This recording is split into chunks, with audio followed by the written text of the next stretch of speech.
Okay, and here we have the last chapter for StarTropics. It just jumps right into it.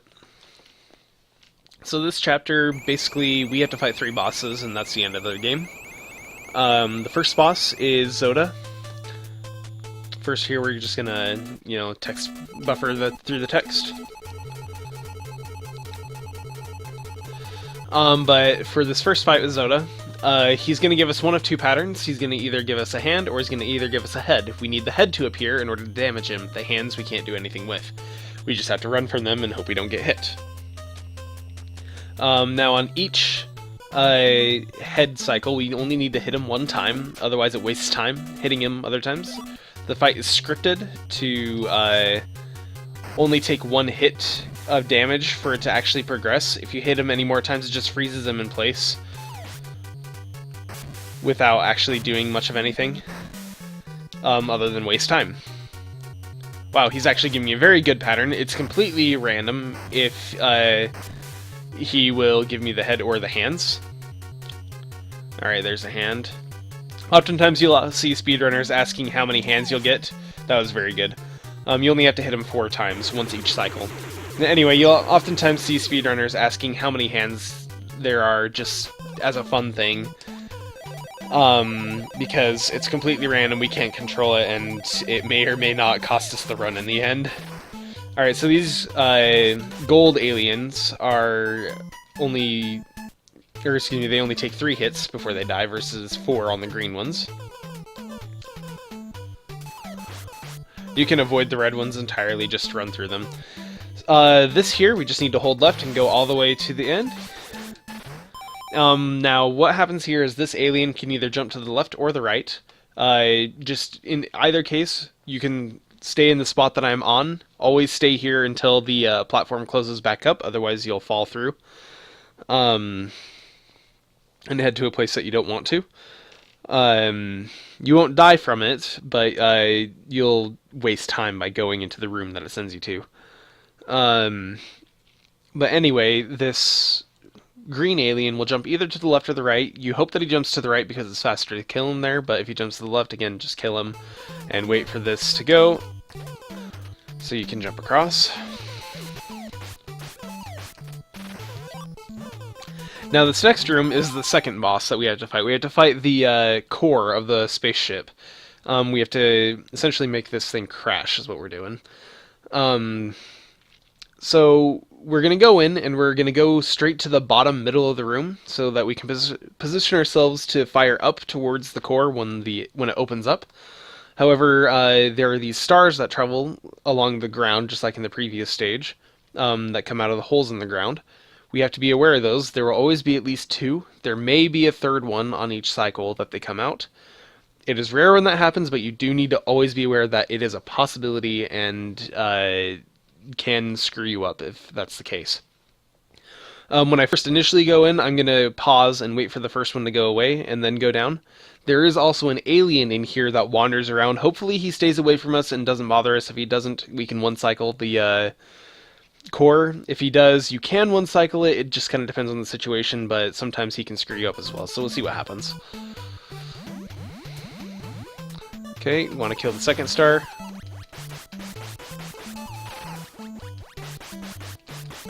I didn't quite get it.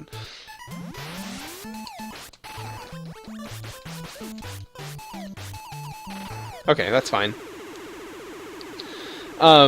So again, I almost had it on the first cycle there. The alien got in my way, so I didn't quite kill him in time.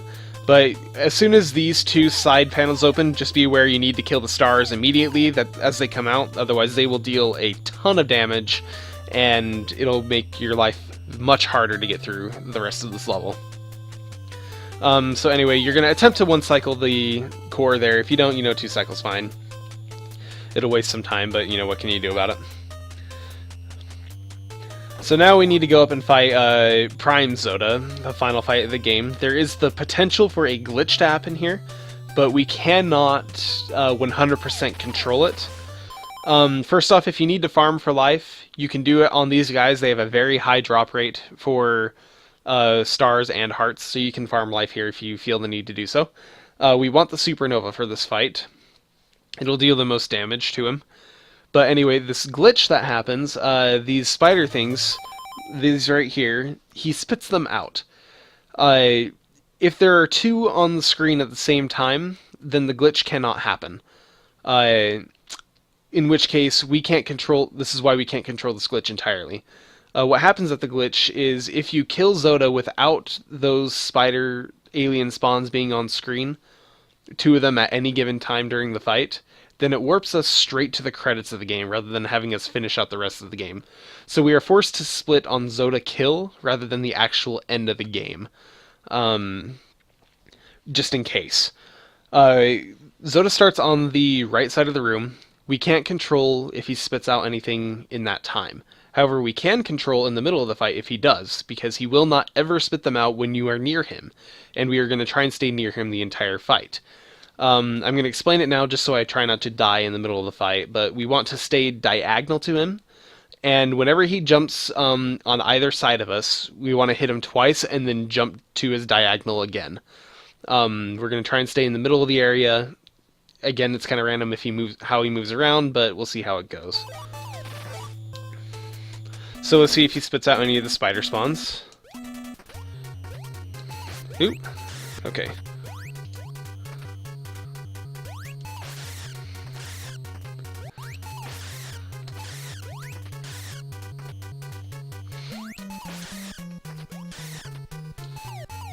Nope, it's okay. We're not going to get the glitch because of that.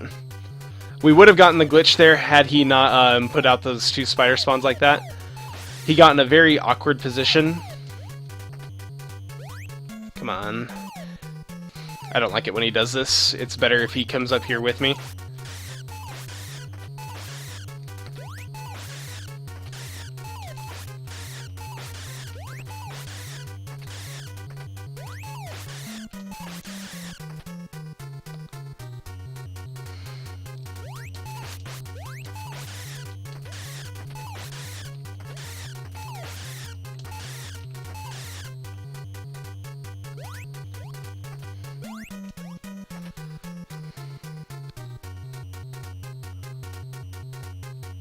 Come on.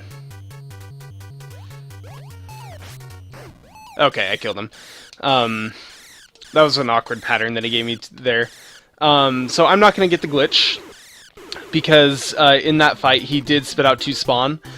If I had controlled it to where he hadn't spit those out, the glitch would have happened, and as soon as he died there, it ends the game. It goes straight to the credits. If it doesn't, then you may as well finish out the game, because, you know, you may as well finish out the actual game if you can. But that is the end of what is really important in it. I guess it is up to you if you really want to finish this out. I personally always do, because, I mean, I feel that if I didn't get the glitch, I should actually get to the end of the actual game for the speedrun. So during that fight, like I said, you want to stay diagonal to him. You want to fight him on those platforms. You can't quite always control where he goes. When he's on the side, it's a lot harder to deal with him. But if you can stand diagonal to him, he will almost always jump in the direction that he's currently facing. Not necessarily as you saw in that fight, but oftentimes he will jump in the way that he is facing, so you can kind of predict where he's going to go. As soon as he's in mid-air, you can hit him. As he's landing, you want to hit him twice and then jump diagonal to him again, just in case he decides to jump again, because he oftentimes likes to jump, you know, very quickly, and you have to be on your game. You have to make sure that you do not get hit. If you do, you will die instantly. It is a one-hit kill. So just be aware when you're trying to practice this fight. Stay diagonal to him. That's the easiest way to kill him, and you should be set.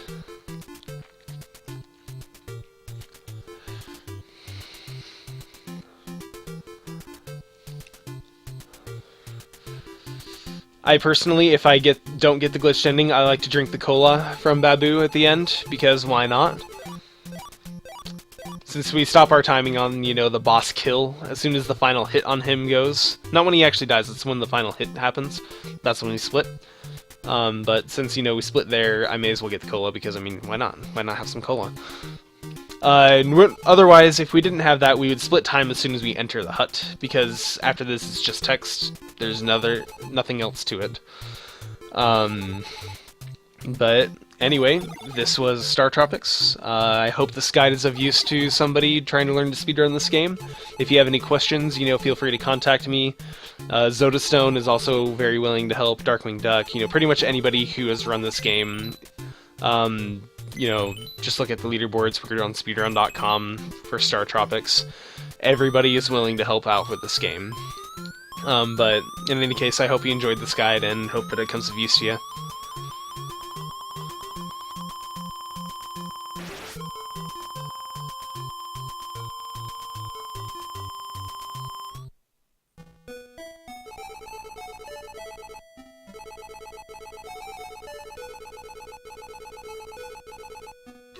Shoutouts to the Fonz in the top left corner.